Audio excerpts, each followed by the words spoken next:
You have the Sony WF-1000XM5 earbuds that you want to connect and pair with your Android phone. In today's video, we're going to show you how to do that. Although we're using Samsung Galaxy S24 Ultra, this process is the same for any Android phone, so let's get going. Now first, you need to take your buds into pairing mode. Open the lid, make sure both of the buds are inside the case. At the back of your charging case, locate this button. Now press and hold this button for just 5 seconds. And in front of your case, you will see a blue blinking LED. That means it's on pairing mode. As soon as it's on pairing mode, if you get any connection pop-up on your phone, just press on connect.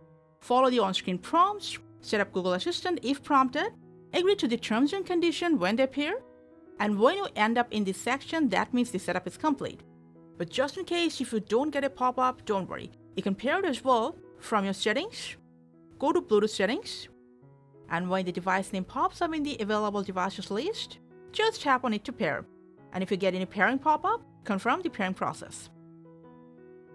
In addition to that, for further customization, if you want, you can search for Sony Headphone Connect app on Play Store.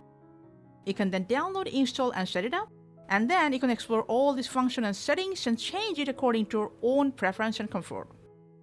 And that's how you can connect and pair your Sony WF-1000XM5 with any of your Android phones and devices. Thanks for watching.